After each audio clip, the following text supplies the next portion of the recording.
I grew up being shaped to fit a role I never chose. From a young age, I learned to walk in a straight line, to smile without showing my teeth, to measure my words before any impulse. They said I was a modern princess, not in the sense of crowns, but in the invisible weight of expectations. Daughter of a family whose surname opened doors in Washington, granddaughter of diplomats, and heir to a foundation bearing my great-grandfather's name, I was constantly reminded that my life wasn't just mine. Every choice I made rippled through society columns, women's committees, and backroom meetings where power wasn't shouted. It whispered, controlled, decided. I graduated from 2 universities before I was 22, spoke 5 languages fluently, and smiled impeccably, at dinners that bored me to my core. But inside, there was a silence spreading. I slept with it, ate with it, smiled with it. The silence of someone living a life others had drawn with indelible ink. It was during one of those diplomatic trips, a humanitarian cooperation event on the southern border, that something began to crack. We were in Texas, but the tension in the air was as thick as in any international negotiation room. I was there to embody polished empathy, to pose with children and deliver speeches with the rehearsed tone of sensitivity. And I did it. I smiled, handed out baskets, spoke with mothers, thanked them on behalf of the foundation. But that afternoon, when I stepped away from the team for a moment, I saw a man. He was with a group of volunteers, wearing ordinary clothes, skin sunburned, eyes that didn't look away like the others. I can't explain it, but there was something in the way he looked at me, not with reverence or interest. It was as if he truly saw me, as if he saw what lay behind the elegant clothes, the well-practiced smile. And for a second, I wished I was someone without titles, without obligations, without borders. I tried to ignore it. I returned to the black car with tinted windows, resumed my posture, and completed the rest of the schedule like a well-programmed machine. But that night, alone in my hotel room, that man's eyes came back to my mind with a force that unraveled me. They didn't ask for anything. They didn't demand explanations or admiration. They just looked at me as if asking, "Are you happy in there?" And that question, silent and cutting, followed me in the days that came. I didn't know his name. I didn't know where he came from or what he did beyond that temporary humanitarian work. I only knew that for the first time in years, someone had looked at me without expecting me to be an idealization. In that moment, something inside me began to stir. Not in the form of rebellion, but as the first breath of someone who had been underwater for too long. I tried to move forward as if nothing had happened, but the truth is that after that look, my world, which had always orbited steadily around, commitments, important names, and invisible rules, lost its axis. I returned to New York and resumed my routine with almost automatic precision. The foundation meetings, charity dinners, calculated encounters with potential heirs of alliances, carefully chosen by my mother, all continued like an endless play. But something was different now, a new restlessness, like a small crack in glass starting to spread. I didn't know his name. I had no logical way to find him again. But his image haunted me in the most unexpected moments. In the mirror's reflection as I got ready, in the silence between speeches, in the emptiness that followed every polite applause. That impeccable version of myself was beginning to feel like a stranger wearing my skin. 2 months later, by fate or irony, I was invited to join a new round of immigration policy negotiations in the same region we'd been to. There was tension behind the scenes, rumors of incidents at reception centers, and public pressure demanding answers. My presence wasn't necessary, but it would be symbolic. It would represent the Foundation's institutional commitment to human rights. I accepted, knowing I was doing it for reasons beyond reports and speeches. I returned with the same protocol, the same smile, the same natural makeup. But inside, I was a field in eruption. And on the second day, while visiting a support center in a small border town, I saw him again. He was among the volunteers once more, distributing supplies with the same calm as before, the same steady eyes that pierced me with more intensity than any spoken word. This time, he didn't look away, nor did he smile. He just watched me with that quiet firmness that made everything around me feel like noise, and I felt a pang in my stomach. Not shame or fear, but something that can only be described as awakening. It was as if my body, my heart, my entire consciousness remembered that being alive isn't the same as being functional. This wasn't passion, not yet. It was a silent recognition between two realities that were never meant to touch. But there we were. Me, daughter of a world built on political alliances and protocols, and he, belonging to a place where survival was a struggle, not a legacy. We greeted each other with a brief nod. He didn't approach, neither did I. But in that moment something was sealed between us, something ancient, inevitable, and deep down, we both knew we couldn't avoid for much longer. That night stole my sleep. Back in the hotel room, the same one from months ago, with the same smell of damp carpet and warm light filtered through heavy curtains, I lay down, unable to quiet the whirlwind taking over me. My body seemed to rest, but my mind spun in circles, not around data, reports, or speeches, but around that brief encounter. A nod, a look, and the shared silence between two worlds that were never meant to intertwine. The strangest part was that there was nothing romantic yet. It was as if the feeling was raw, still unnamed, but pulsing with a force that defied all my well-trained logic. I spent hours staring at the ceiling, recalling the contours of his face, the contained firmness, in his gestures the peace he seemed to carry despite the misery surrounding him daily, and for the first time in years, I cried alone, not understanding if it was sadness, relief, or fear. Maybe it was all at once. The next morning, before breakfast was even served, I went down alone and walked to the support center. Disguised under sunglasses and a loose coat, I asked to see the indoor areas, claiming I wanted a broader view before the delegation arrived. They allowed it, and there he was, stacking boxes with other volunteers, his forehead damp with sweat, his stained t-shirt clinging to his lean frame. Our eyes met for a second that seemed to stretch time, and then, as if he knew I couldn't take the first step, he approached. He didn't ask my name.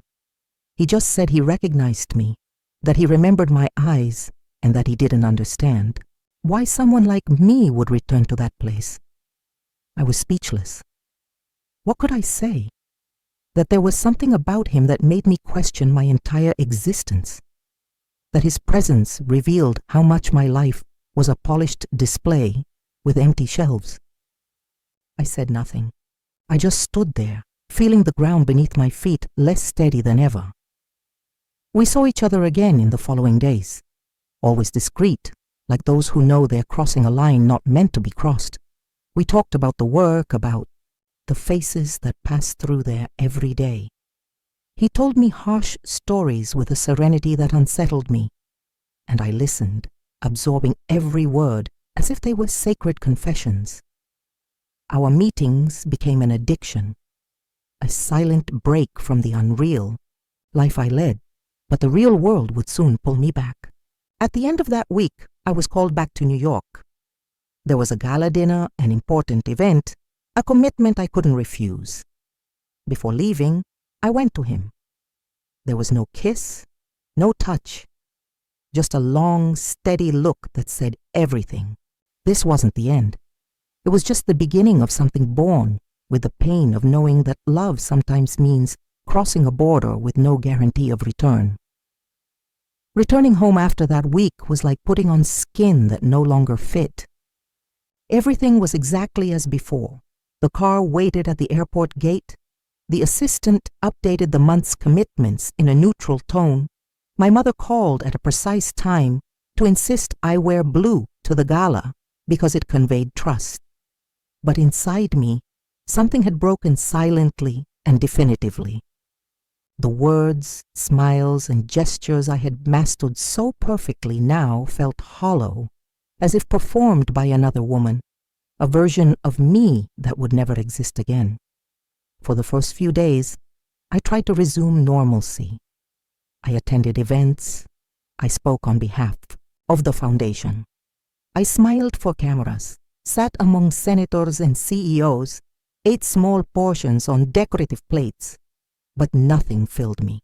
Nothing made sense after looking into the eyes of someone who lived with so little yet carried an entire world within. I started writing to him. Long letters I never sent. I wrote by hand on linen paper as if drafting a manifesto to myself. I described my routine, but not as a diary, more like an inventory of absences. I spoke of how much I missed the way he listened to the world, his unsettling calm, the way he made me feel seen. Then I folded the letters and stored them in a wooden box at the back of my closet. It was all I could do. Until one sleepless night, driven by an impulse that seemed to come from elsewhere, perhaps the part of me I'd been trying to ignore, I bought a ticket back to the South. No one knew. I said only that I needed a break. I took a small backpack, simple clothes, no makeup, no schedule. When I arrived, I walked to the center on foot, like a nobody, my heart beating out of rhythm. I didn't know if he'd still be there, but he was. And when he saw me, he smiled for the first time. That smile, brief and discreet, dismantled all the barriers keeping me from him. That afternoon, we finally talked for real, without filters. I spoke of what I felt, what bothered me, the weight I'd carried since childhood. And he listened with the same serenity in his eyes. He said he felt it too, but had learned to live with the jagged edges of what he couldn't change. Some borders aren't walls, he said. They're seams. And sometimes, loving someone is sewing together two worlds never meant to meet. That hit me in a way no Ivy League philosophy ever had. In the days that followed, we met often. Without promises, without plans, just presence. We went to the center together, ate under trees, shared silence like sharing shelter. For the first time, I felt alive. Not as a display princess, but as a woman, whole, contradictory, real. In the days that followed, there was no euphoria or eternal vows. There was something deeper, rarer, a peace that spread through me whenever I was by his side, as if the world finally stopped demanding versions of me and let me just exist. Every morning, I woke knowing I'd see him, was like a silent rebirth. I wore simple clothes, tied my hair without a mirror, and walked lightly to the center, where he was already there before the sun hit the roof. We never arranged anything, but we always knew where the other would be. Our connection didn't rely on words or messages. It was an ancient, almost ancestral understanding, as if our souls had recognized each other before our bodies could touch. Being with him was learning to listen to the world with unguarded senses, to see beauty in details my old hurried life insisted on ignoring. One afternoon, we walked to the end of the dirt road by the center and sat on a makeshift bench of planks. He started telling me about his childhood, marked by absences but also by a freedom I'd never known. He spoke calmly, without self-pity, like someone who'd learned to make pain an ally. At some point, when the silence between us grew too heavy, he just leaned his shoulder against mine and left a piece of his story there without needing to finish. And I understood. I understood that some pains aren't meant to be healed. They're meant to be embraced.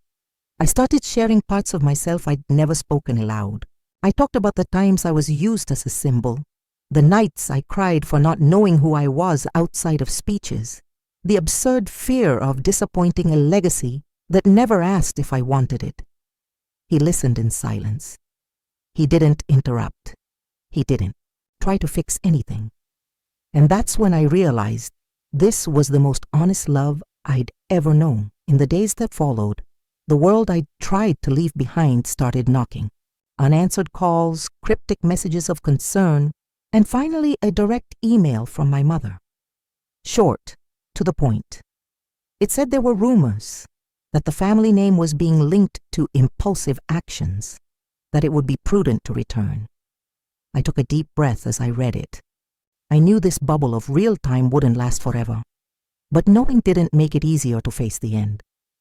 When I told him, he didn't beg or despair. He just said I needed to decide calmly. If love is real, it doesn't demand blind sacrifice. It strengthens you to make the right choice. I hugged him tightly, and in that embrace, I understood the pain of falling for someone across a border, not geographical but existential. A love between worlds that rarely coexist, and yet a love impossible to deny. We knew something was coming, and that we might not come out unscathed. But in that moment we just stayed there, whole in silence, sewing the inevitable with the delicacy of those who already know how much it will hurt. On the last morning we spent together before the inevitable departure. Time seemed slower, as if even the wind knew something was about to break. We walked aimlessly along the dirt roads, our steps silent, as if words were too dangerous. He didn't ask when I was leaving. I didn't say. But we both knew. It was like watching a farewell already written. One life doesn't let you rehearse. Twice. When we stopped by the small river cutting through the town, I looked at the horizon and felt the weight in my chest of everything I'd leave behind. And it wasn't just him. It was myself. The version born there, far from cameras, commitments, tailored clothes. The woman who learned to laugh freely, to feel deeply, to exist without the world shaping her with expectations.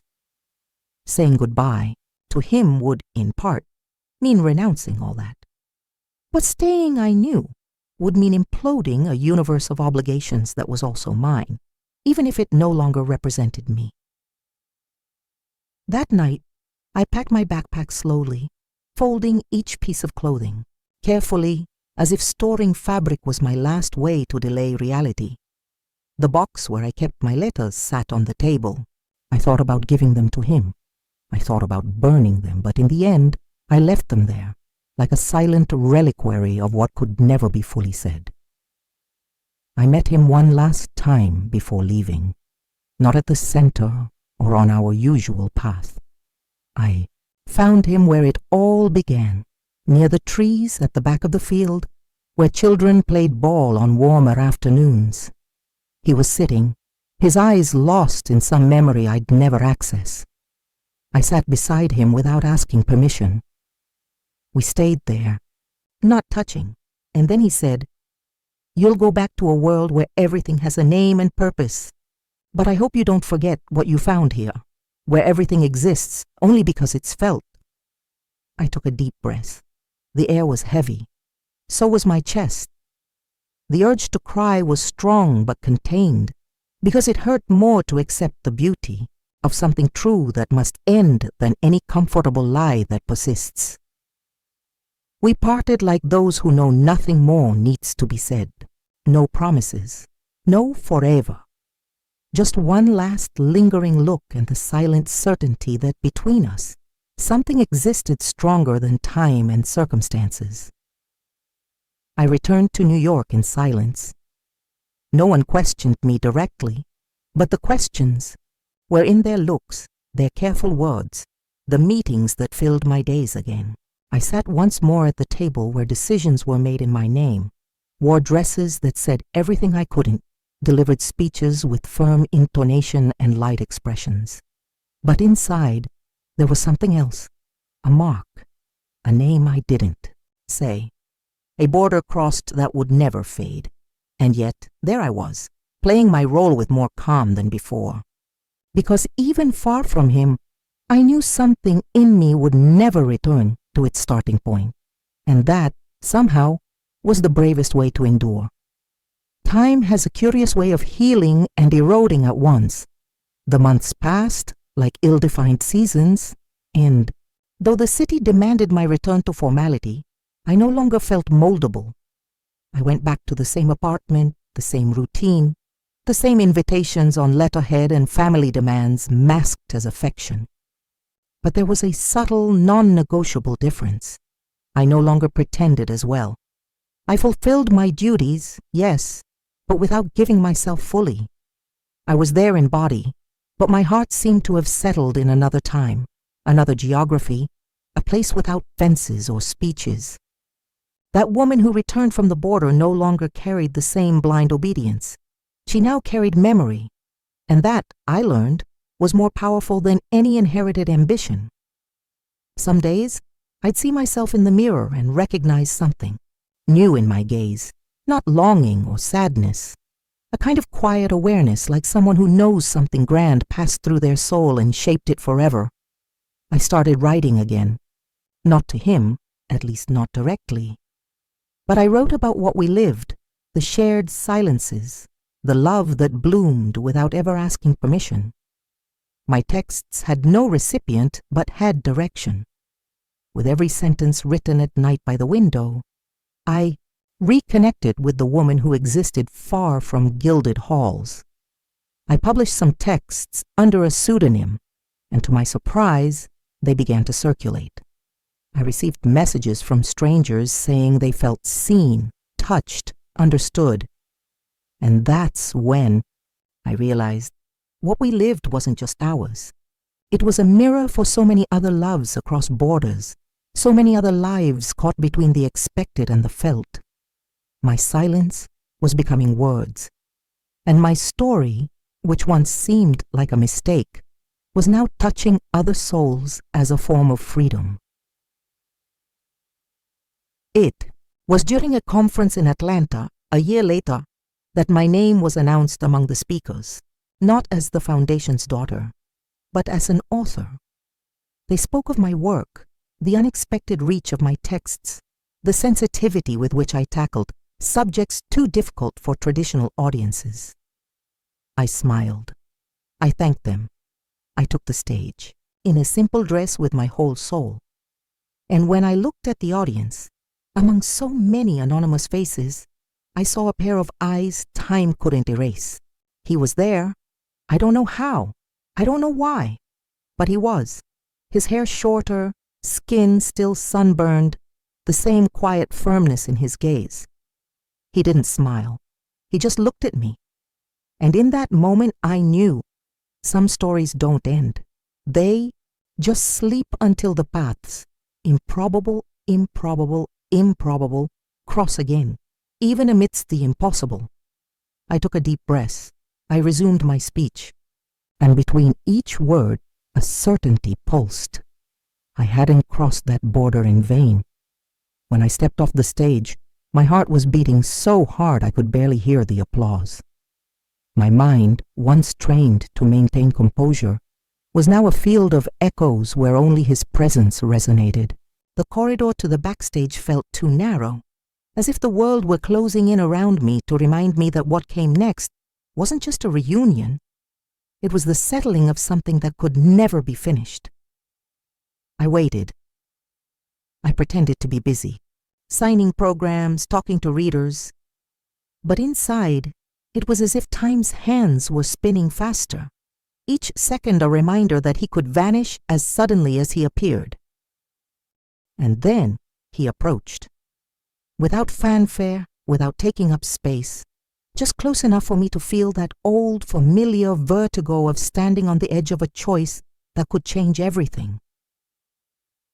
We spoke little in that first moment, just enough words to break the silence, without the courage to name what lay between us. We agreed to have dinner. We chose a discreet place, and when we sat face to face in a modest restaurant, it was as if no absence had existed. Time, which, often erodes affection, seemed to have matured what we felt instead of erasing it. He told me he kept working now with a larger NGO, traveling through different states, reading my texts in silence, and always knowing, that I was writing about him, and I spoke of myself, the woman born after him, the strength I had to muster to not return to the same cycle. There were no recriminations or regrets, just maturity. Two whole people with their pains and scars recognizing each other again, not as idealizations, but as real people willing to do things differently, not out of impulse, out of choice. In the days that followed, we met again, and then again. We started talking often, no longer with the desperation of those who fear distance, but with the calm of those who know there's time. The geographical distance still existed, so did the lives we'd built. But what we had now was an understanding. We no longer wanted a love of gaps, of intervals. We wanted presence, so we started planning. Gently, with feet on the ground. He thought about moving states. I thought about letting go of roles that no longer defined me. It wouldn't be easy, no big decision is. But now we were two conscious adults, ready to sew together a space that was ours. A new territory, where it didn't matter where we came from, but where we chose to go. For the first time, we were talking about the future, not as something unattainable, but as a real possibility. In the end, there was no official announcement, no social media posts, no speeches prepared by assistants. There was choice. A silent, firm choice made not before crowds, but before each other, and that was enough. After months of calm conversations, slow changes, and discreet farewells to roles that no longer served us, we finally moved to a small house surrounded by trees in a town where no one knew my surname. It was a simple place with wide windows and a backyard where he planted mint, and I left books stacked on the porch. And there, far from the lights that forced us to seem perfect, we began, at last, to truly live. We discovered what it was to share silence without weight, to wake up and not need to wear any fabricated version. We lived with little, but every gesture was whole. Every shared meal, every night when the rain fell and we curled up on the couch with an old blanket and hot tea, every morning when coffee was more than routine, it was presence. Sometimes I caught myself thinking about the borders we'd crossed to get there, not just those of class, culture, or geography, but the more invisible, deeper ones, those separating who we were from who we dared to be. He said loving was like taking off your shoes and learning to walk without the protections the world taught us to wear. And I understood, more each day, what he meant. Loving him wasn't an escape from my past. It was a reconciliation with a part of me that always existed, but never had space to bloom. The woman I was now was strong not for carrying titles, but for learning to let them go. She was rich not for inherited possessions, but for memories built. She was free not because she broke with everything, but because she knew to keep only what made sense. And he, with his constant calm, reminded me of this without saying a word. We lived like this for years. We didn't miss the parties, the guest lists, the interviews. We found beauty in everything ordinary. And with time, memories of the past settled like books on shelves, present but no longer heavy. I wrote, he planted, and together we cultivated something neither time, distance, nor social logic could stop. A love sown by choice and courage. And if anyone asks what marked my life most, it won't be the lineage or the palaces disguised as institutions. It will be the day I crossed the border between who I was and who I could be, and found, on the other side, a man with steady eyes, calloused hands, and the rare kind of love that needs no applause to be eternal. Years have passed, and now, write these lines with silvered hair, slower hands, but a heart still pulsing with the same truth as that first look exchanged across such different worlds. today, our house still stands, as firm as the love that built it. The garden has grown. The backyard gained flowers he never planned to plant, but that sprang up like us in unlikely places. Sometimes we sit side by side in silence, watching. The sunset spread across the sky like a soft sheet, and only then do I realize how lucky I was. Not lucky to have been loved, but to have chosen to love. Because loving, I learned, isn't fate, it's an act. It's crossing what we were taught. To fear, it's choosing to see in another what the world tries to hide. And above all, it's recognizing that some encounters are worth more than any map drawn by foreign hands. I look back without regrets. The woman I was, with all her fears and limits, was also brave. She survived the suffocation of obligations, and when the time came, didn't run from herself. She didn't reject the past, but she didn't bow to it either. I carried the weight of many generations. I was the ambassador of names, values, symbols, but my greatest title, the one no official protocol will ever recognize, was having lived a love across borders. A love that didn't just transform me, but set me free. A love without a flag, without a stage, without a crown. Just flesh, memory, and soul. Today, I no longer need to prove anything to anyone. My name no longer opens doors, but my heart remains wide open. I receive visitors now and then, students who read my texts, journalists who heard of the woman who gave up everything for love. They arrive curious, expecting extraordinary answers. But I welcome them with hot tea, fresh bread, and the only truth I know. Don't expect life to be easy. Expect it to be true. And if one day you lock eyes with someone who sees you from within, stop, listen, risk it. Because maybe, just maybe, on the other side of a border everyone tells you to avoid, lies everything your heart, silently, always knew it deserved.